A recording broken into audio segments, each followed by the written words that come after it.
Hello and welcome to Don't Shout at the TV with me, your host, Nancy Masiska. Today we're going to be talking about the economy leading up to the UK elections. We're delighted to have with us today Daniel Ben-Ami, who is author of the excellent book titled Ferraris for All, which is also a WORLDwrite motto. Daniel is a writer on the economy and finance, so without any further ado, Daniel, would you like to kick us off? Yeah, thanks Nancy. Well, I've used the word austerity a lot in my writing, but I've recently come to the conclusion that it isn't a very useful term. In fact, I think, if anything, it's a really misleading kind of term because it comes with a lot of ideological baggage. In one way, the situation is not nearly as bad as people think it is, that the depth of the squeeze on incomes is, in some respects anyway, really exaggerated, and particularly people of your age, say from between about 18 and 25, they tend to exaggerate the scope of the problem. But in another very important way, the scope of the problem is underestimated. So I just want to begin to unpack it by talking about those two things, although there are also other elements to the discussion. So in what way is it exaggerated? I think that what people do, particularly younger adults typically tend to do, is to project backwards. So I don't know if you here will fall into this category, but very often you'll hear people in their late teens, early 20s, talk about how my situation, my financial, economic situation is much worse than my parents and my grandparents, and things are getting really, really bad, and things are terrible, far worse than they used to be. And I think that is just nonsense. If you begin to look at the statistics, although it's a very common view, I think it's just not true.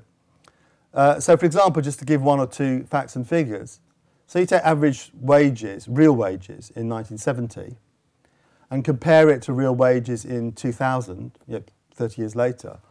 On average, real wages doubled in that period. So forget about, we're stripping out the effect of inflation. That was a really substantial improvement over that period. And here I'm focusing on Britain, by the way. We could have a broader global discussion. But just for the sake of simplicity, start by talking about Britain. I think it is true that in the past 5, 6, 7, arguably 10 years, you have had a squeeze on living standards. But I think if you go back to your parents' generations and very clearly to your grandparents' generations, on average, it's almost certain you are much better off than they were. And why do I think people of your age are particularly prone to making this error? I don't think it's an accident. I'm not picking on you simply because you're a particular age. But I think it's because the crisis hit or began to hit in about 2007, 2008, if you deduct whatever 7, 8, 9 years from your present age, for most of your adult lives, you have known a period where people have been talking about austerity, crisis, all the rest of it. And although during your childhoods living standards were, on the whole, increasing, as a child you wouldn't have been particularly conscious of that. How is it understated? I don't think these things are contradictory at all. I think it's because, in fact, a lot of people, again, including, although certainly not exclusively, people of your age, have taken on a lot of the assumptions that we are living beyond our means, we've got to be sustainable, we've got to consume less, we've got to be really careful about the resources we use. So in a way, although on the one hand people say they rail against austerity, so that's really bad and we don't like the squeeze on living standards, paradoxically, a lot of people have taken on board those assumptions. So they're saying, yeah, well, we do have to be careful about what we consume. Consumption has to be sustainable. We've got to be careful about flying abroad because, we're using fuel and that might damage the environment. So they've taken on these kind of assumptions. And these assumptions are not really, generally speaking, linked to what is called the economy discussion. But in a way, I think they should be, or very clearly think they should be, because I think if people want to argue for higher living standards and to say we should be better off, then you have to start from the assumption of we do need more, we do want more, it is possible to have more. And yet people have internalised this assumption that, no, we've got to limit ourselves and limit our ambitions, including our material ambitions. As I say, there's quite a lot more to the austerity discussion, but they would be the two key points I would start off with in the debate. So Daniel, there were sort of two things that you raised there, and I was wondering whether the sort of cost of living crisis is particularly affecting London with house prices, with our generation particularly. I mean, I think I read somewhere that sort of we're spending 60% of our incomes on rent, and how that kind of plays into your argument or against it, I suppose. And then the other thing you were talking about, sort of limiting ambition, and I think that might well be true, but is there not, I mean, we still sort of have these big infrastructure projects and stuff, so HS2 is still going ahead, Crossrail's just kind of come in, will be finished in a few years, you know, we've just sort of passed a bill on fracking and things like that. Does that not show that there is sort of a willingness to spend on these big projects and things? Well, the current government often talks about the fact that it was able to return to the 2008 levels, economic levels, as something to be celebrated. But actually, I don't see it from that point of view. I actually think that demonstrates the lack of ambition, really, because it's going back to the past rather than pushing our economy forward to a more productive place. My second point is the crisis really over, as they are suggesting, or the worst of the crisis really over, as the government is saying, because they often reinforce the idea that their economic plan was really successful. Because you hinted in some of your articles that the financialization of the economy since the 1970s, it was kind of a consequence of the fact that there wasn't really a lot of investment and a lot of goods and services weren't being produced. So the kind of financial activities have to step in and compensate for that lack of production.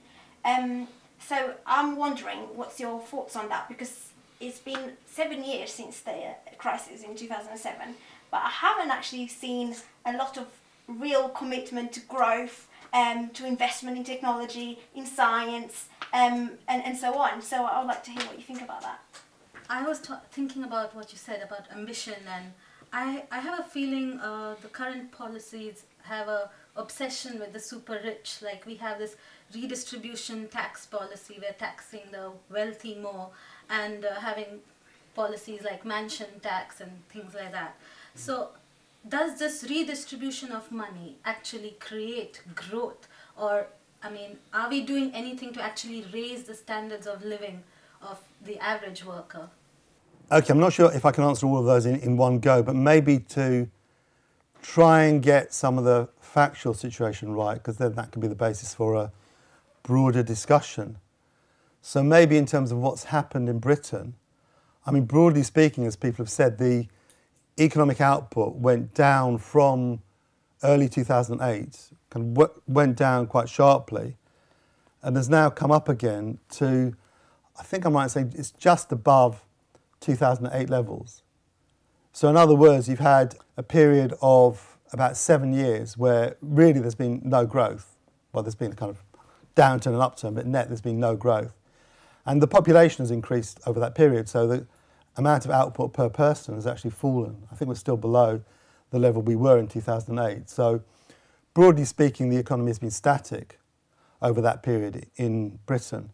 In terms of London, if you go before the crisis, the London economy was doing a bit better than the rest of the country. And I think that was because of London's more exposed to the financial sector. So because the financial sector was booming, London was benefiting from that. So it appeared to be doing, or was, in terms of the headline figures, doing better than the rest of the country. I mean, you named a few big projects, which are real projects, but I think if you look at real investment levels, they're pretty low. Because clearly we're talking about a country of more than 60 million people, and you would expect over a period of several years investment there to be some investment, but really, overall, if you look at the figures, I think investment levels are pretty low. We could do it with a lot more HS2s and Crossrails and those kind of projects. I mean, I focused on Britain in my discussion, but I think what we lose sight of is that, in fact, the last few years, on the whole, the emerging economies have been doing much better than Britain. So they started from a lower base. So obviously, on average, people in those economies are poorer than in Britain. But those economies have been growing faster. So a lot of the discussion we have in Britain is quite Anglo-centric, because we fail to appreciate that countries like China and India and even Africa are growing faster, although from a lower base. And even absolute poverty, which is often defined as people living on less than $1.25 a day, that is decreasing. So that has overall been the trend of a decrease in that. And I would like to see that decrease be very much more rapid and living standards in the developing countries expand much faster and their living standards to also rise much higher. There's been a lot of emphasis on excessive inequality, and I just wanted to find out what your views on inequality are. Do you feel that it can damage social cohesion, or do you feel that inequality is desirable and necessary to provide incentives for people to work hard and to strive? Which of the parties in the UK general election, in your opinion, best understands these underlying economic issues and has the best policies for addressing them? Concerning the austerity, economists who normally support austerity policies see growth as the sum of the number of employed people and productivity, but apparently it's not like the only possible model to follow. So there are economists saying also that growth depends on the demand, citizen demand for services and goods, and which then depends on public expenditure. So if we see it from this point of view, if public expenditure leads to more growth, what's the role of austerity policies? Daniel, I wanted to ask, in a global integrated economy that the world has today, how much control does the government actually have to control or avoid recession? In terms of economic policy in Britain, what the different parties believe in, I think the difference between them is really exaggerated. I don't think it's right to say there are no differences, but I think the difference is exaggerated. So, for example, the Conservatives are clearly emphasising we need to bring down the deficit and we need to do it fairly, relatively speaking, quickly. Whereas the Labour Party, if you look closely at what it's saying, what it's been saying since 2010 is also that, yes, we need to reduce the deficit, but they say we need to reduce it a bit more gradually and we need to have a little bit more spending to keep things tiding over. So it's much more a difference of emphasis than any other kind of fundamental question. Maybe something that hasn't been asked directly, but I think it relates indirectly to what you said, and is a really important point and not understood, in that there has actually been a fundamental redistribution of wealth over the last few years. It's just not understood. But a redistribution not from the wealthy to the poor, but from the poor to the wealthy, which I would say is absolutely immoral. Because there's been a policy that the Bank of England has followed, which you may have heard of, called quantitative easing, where essentially it's printing money, which it's been doing for quite a few years. And what it's doing is, by printing money, it's bolstering asset prices, in other words, the prices of shares and bonds and so on. And who are the people who who invest in shares and bonds? On the whole, it's not ordinary people who have certainly big holdings of shares and bonds, it's the wealthy. So if you look at the trend in Britain and in America as well, and other countries, QE, quantitative easing, has actually benefited the wealthy, taken money away from the rest of society. It's actually, that is what, over the last few years anyway, has been a big driver of inequality. And it's a policy that is a redistribution from the mass of society to the rich, which I think is absolutely outrageous. I mean, we can debate whether we should have redistribution from the rich to the poor. That's one debate. But we've actually had, in reality, not as an academic debate, redistribution from the poor to the rich, which I think is insane. And it is a policy that all of the parties, Labour and Conservative, have gone along with. So that is really important to bear in mind in the discussion, although it's not hardly debated or recognised at all. Before I did my research on what are the major differences between political parties, I thought the differences are very small. And after reading through their statements, I realised that there are more differences than I thought, and none of the parties believes in what you say, fair is for everyone. Everybody wants to take from some people, give to other people. For example, the Green Party wants to invest in small businesses, in households, in private, personal businesses, whilst Conservatives wants to cut on benefits. They want to cut immigration. They want to invest in working people. Labour wants to give more benefits and introduce mansion tax, so tax rich people.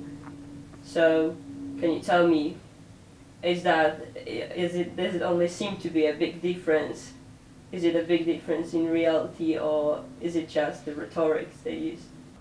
I think, Magda, as I said, there are some real differences, but some of them are rhetorical.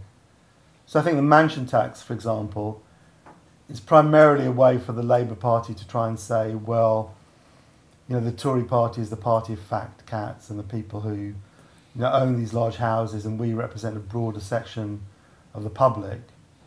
So I think the main aim of that really is rhetorical. I don't think it is meant to be a practical policy measure.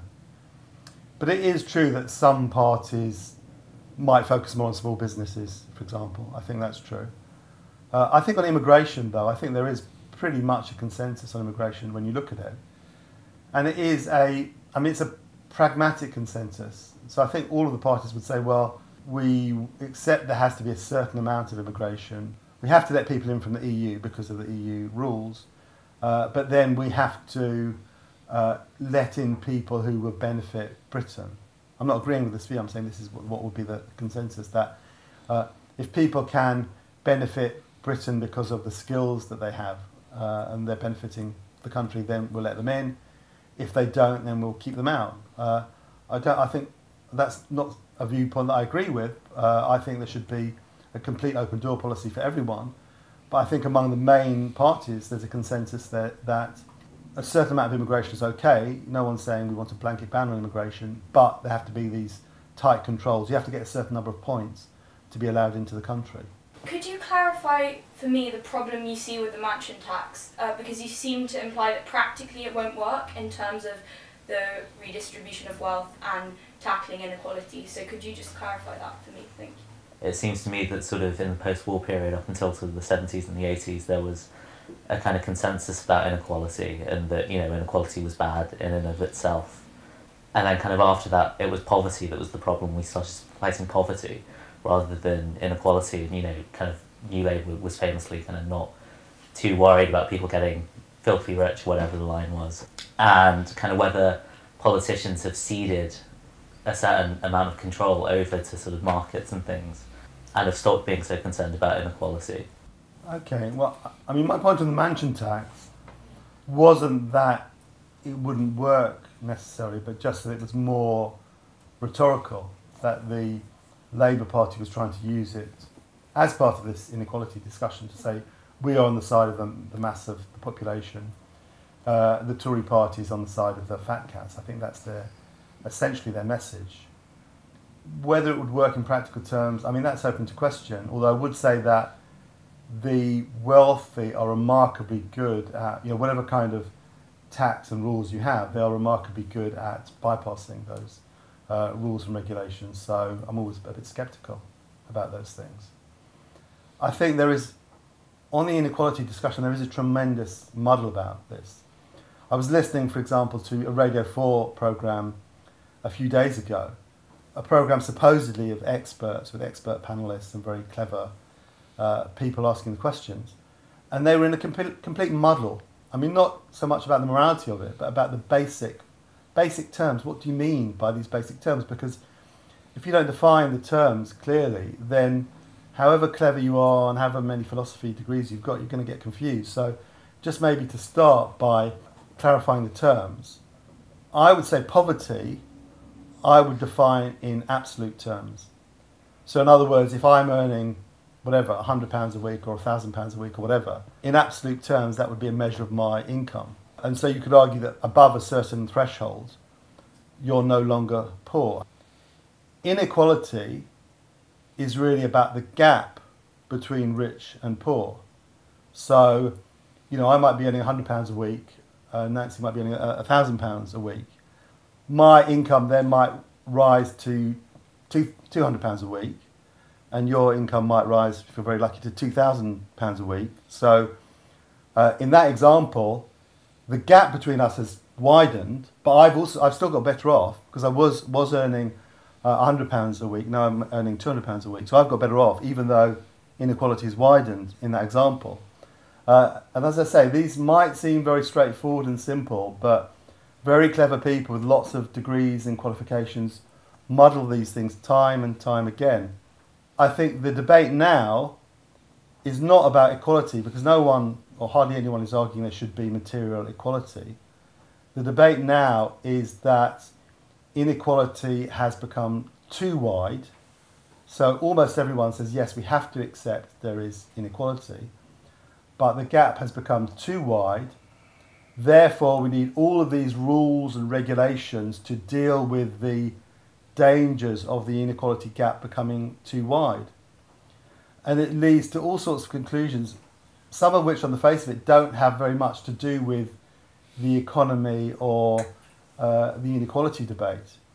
So, for example, you might have all sorts of rules and regulations about how people at the bottom of society behave. So, you know, you need to have rules about what they eat, what they drink, who they sleep with, how they sleep with them. You need all these rules and regulations because, as someone referred to, social cohesion is pulling apart because of excessive inequality. Therefore, we need all these different rules and regulations. So it actually leads to, apart from anything else, some very authoritarian, dangerous conclusions, I would argue. And also, it leads to an attack on aspiration, because the argument is, well, these people at the top are getting really, really wealthy and they're a problem. Therefore, we need to curb growth and we need to curb wealth, and people have to lower their aspirations. So it's a very problematic discussion, but it's not a problem in the way people think it is. People assume there's some kind of argument for equality. That's not what's happening. The argument, to be very clear about it, is that inequality is excessive, and because of that, we need all these rules and regulations to deal with this problem. What is your take on the falling global price of oil and its effects on the global economy? The way I understand it is that government cuts are driving inequality, and that the way to overcome it is to invest more and to help the economy grow. But I don't really see how the government can invest in more without there being some sort of cuts. Daniel, I was wondering kind of where you see basic income policies and minimum wage policies in this whole debate in relation to inequality. I think the government's view is that if you cut back on public spending and cut the deficit, then you will unleash the dynamism of the private sector and it will grow, and then things will over time be okay. I don't agree with that argument. I don't agree that it would unleash dynamism in the economy. I think there needs to be a real restructuring of the economy, and there needs, I think, to be a lot more investment in infrastructure. There needs to be new areas of business that are encouraged. So I see that the state could potentially play quite an active role in that kind of process. At the same time, I don't think it is true to say that is the main driving force behind either falling living standards or rising inequality, because falling living standards, a lot of that's to do with wages, it's not directly to do with government. So because real wages have fallen, that has meant that living standards have fallen as well. I mean, there is also a degree of cutting benefits, say, and obviously if you cut benefits, then those people at the bottom of society are going to suffer because their incomes will fall. But as I said before, I think what's really driven rising inequality in the last few years is neither of those things. It's actually quantitative easing. It's the Bank of England, backed by the government, pumping huge amounts of money into the economy. That boosts share prices because this money goes into the stock market and boosts property prices and boosts bond prices. And overwhelmingly, it's the rich who hold most of those assets. That's what's widened inequality.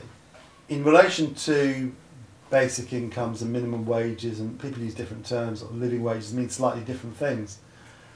But I think paradoxically, if you look at that closely, they are more of a force being used to drive down wages. I think that would be the trend, because I think what will happen is people will say, okay, well, you've got to rein in your ambitions. You know, you should be content with the minimum wage or content with the living wage, which is maybe a little bit higher than the minimum wage, but it's really trying to say people should kind of maybe expect that, but not more, kind of rein in their ambitions, don't expect too much, curbing what they're going to go for.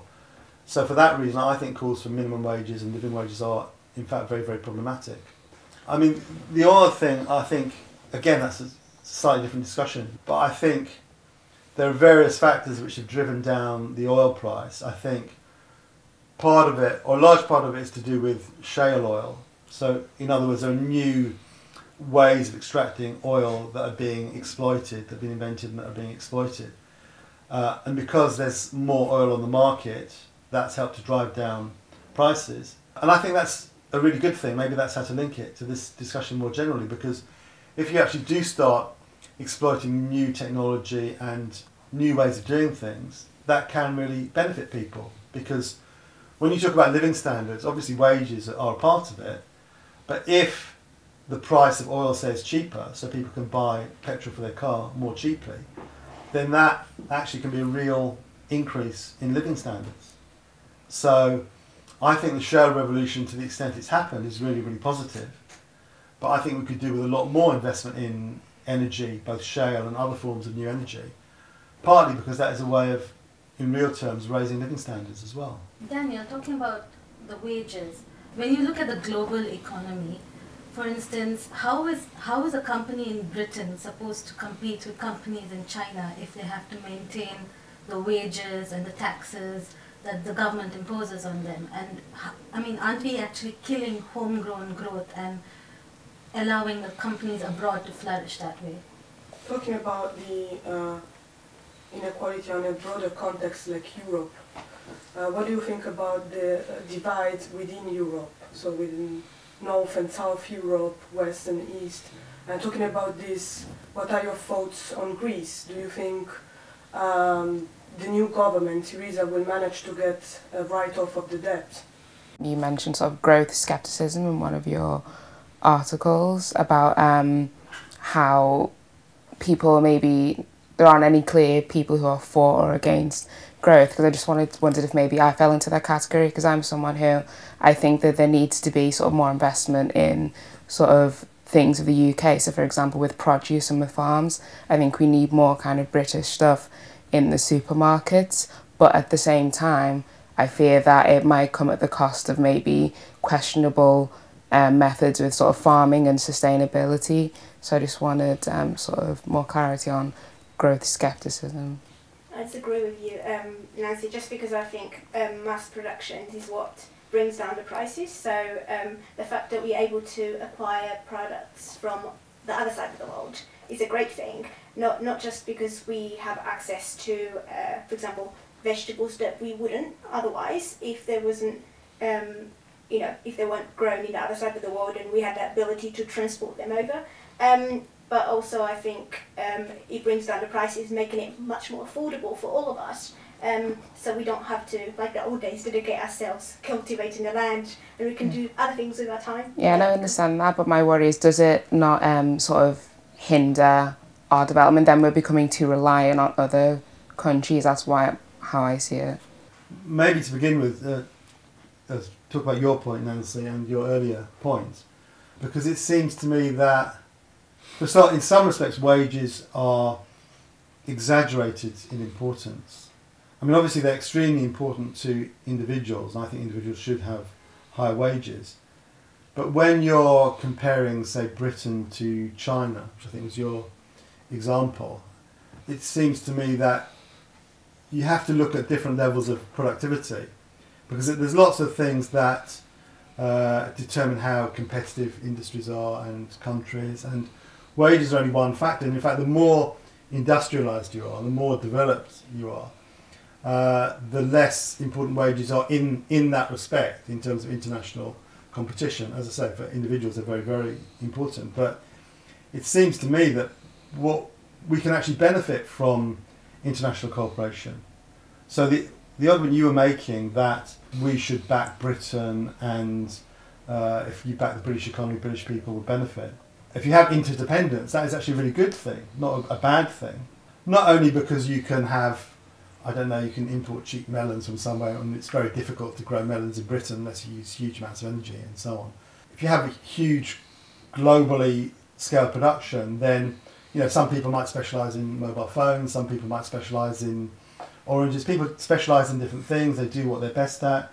You have international trade, and on the whole, people benefit. So, to again take China as an example, the fact that China has become a big industrial producer and produces a lot of iPhones and televisions and washing machines and all sorts of things, and produces them much more cheaply, actually increases the living standards of people in Britain as well, because they can afford those things. You know, if you can buy a washing machine now for, say, £200, but it might otherwise have cost £300, £400, £500, and the same applies to lots of other consumer goods, then in real terms, that means that living standards are increasing. So I would say, let's have more interdependence, more trade, more international investment, because it's a really big thing that people can benefit from. Maybe also talk something about Europe and Syriza in Greece. The assumption behind the discussion of austerity is often that the politicians who impose austerity are these nice, nasty right-wing politicians who are just being ideological and malevolent. They like to squeeze people, they like to kind of be nasty about their living standards, and that's why they're doing it. I don't think that's true, and I think the Greece example is a good illustration of that, because I think one reason Greece is in such a mess is because it's locked into this structure with the euro and the eurozone. Greece was locked into a structure where it has very little economic flexibility. Obviously, it can't allow its currency to move up and down because it doesn't have its independent currency. It has to accept whatever interest rates are set by the European Central Bank. It has all sorts of fiscal rules to follow. And I think this whole economic structure that it's locked into has been a complete disaster for Greece, as well as other places as well, but Greece is the clearest example, because initially you had a huge kind of financial bubble developing in Greece, precisely because it could get credit very cheaply, and these German and French banks and so on were lending very cheaply to Greece. And then it all went horribly wrong, and they had very little scope to adjust economically because they were held in this rigid kind of framework.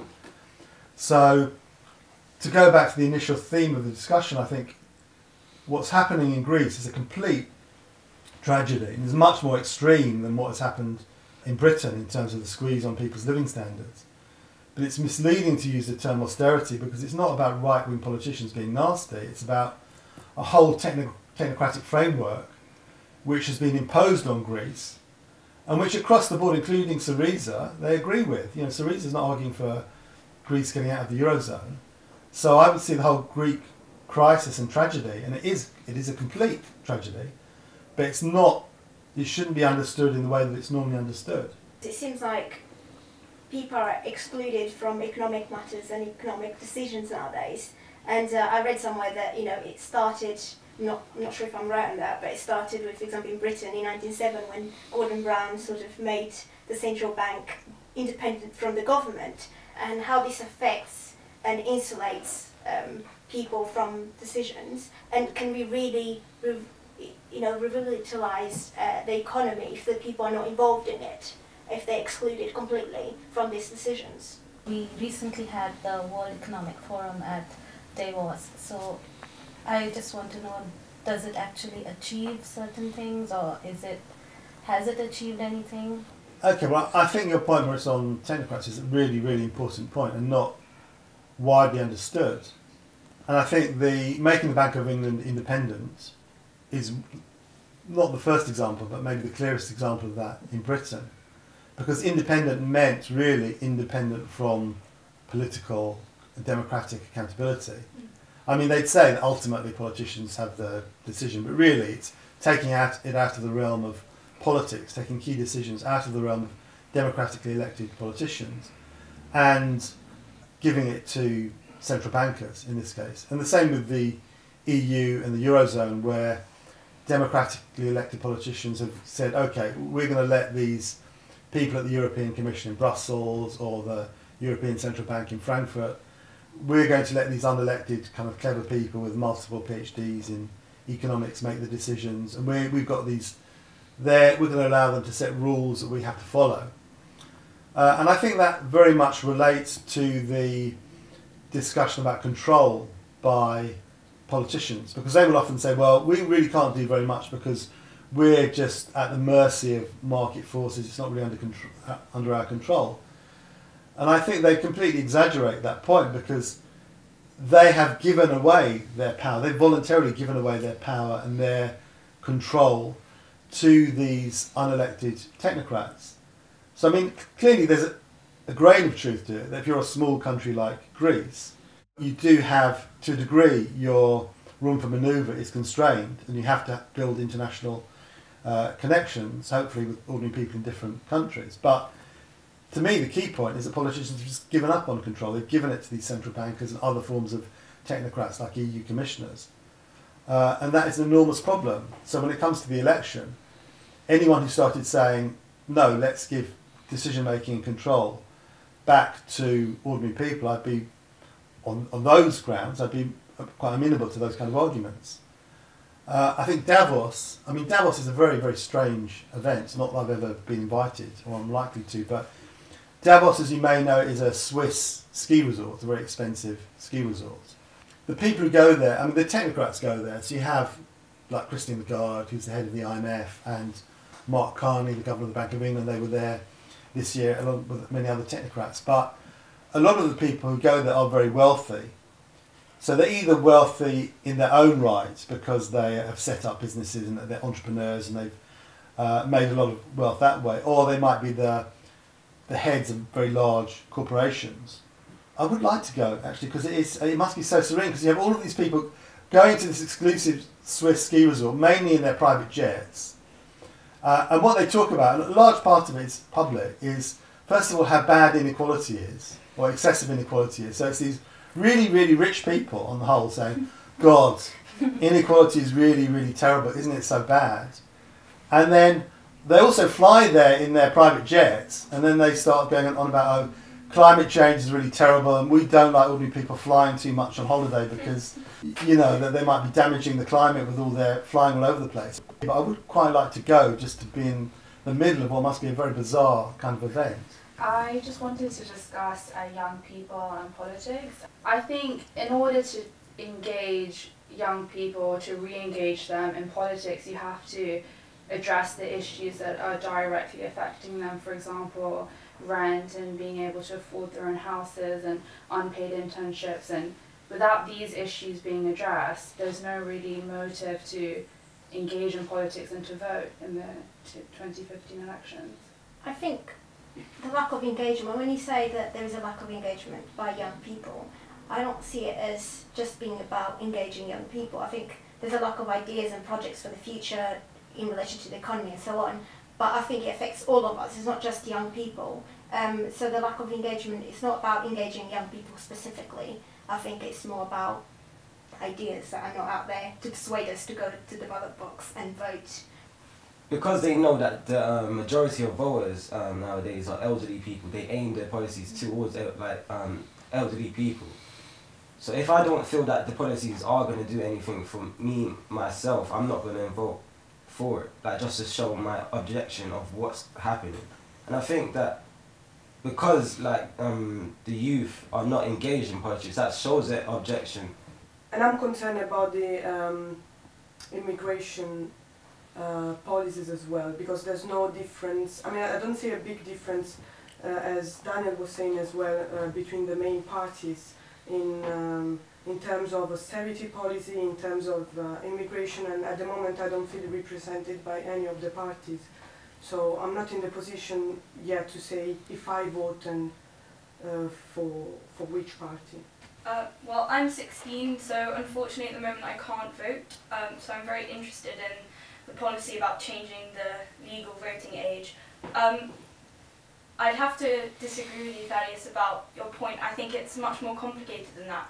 I think politicians realise that elderly people, from polling statistics, vote more than young people, so therefore they direct their policy at those elderly people. I think we have an obligation as young people, maybe not necessarily to vote, as people have picked up, because parties, there's this kind of dissatisfaction at the moment, but I think we have an obligation to be engaged in politics, and the discussion that Marissa picked up on, I believe that's very important, especially a discussion on economics, because I think in terms of sort of human rights and social policy, young people often do know quite a lot about that and are quite engaged in that, but economics can be an issue which can be seen as sort of eostric and who can discuss it and who it's available to, and so I think it's important that we start having discussions and engaging young people in economics, because I think, as we've sort of proved today, can be quite accessible to people, even if they don't have this a sort of PhD in economics, as you talked about. I think a problem with the electoral discussion is, in fact, there isn't very much politics in it. I mean, we call it politics, but it isn't really politics in terms of big ideas and big topics being debated. It is all very narrow. And it seems to me there are very big themes to discuss, for example, freedom. So, I mean, to take one example, you know, the Conservative government, with the backing of other parties, has supported big attacks on press freedom. There are other examples, if I had more time I could go into. So there are real attacks on freedom, freedom of movement, speech and so on, I think everyone should be concerned about. And I think they relate also to the discussion we've had today. So, for example, the discussion of extreme inequality actually in its present form leads to very authoritarian anti-freedom discussions. So freedom is very much linked to these other debates as well. So I wouldn't see economy in the narrow sense. I would see the economic discussion more broadly related to the discussion of what kind of society we would like to have.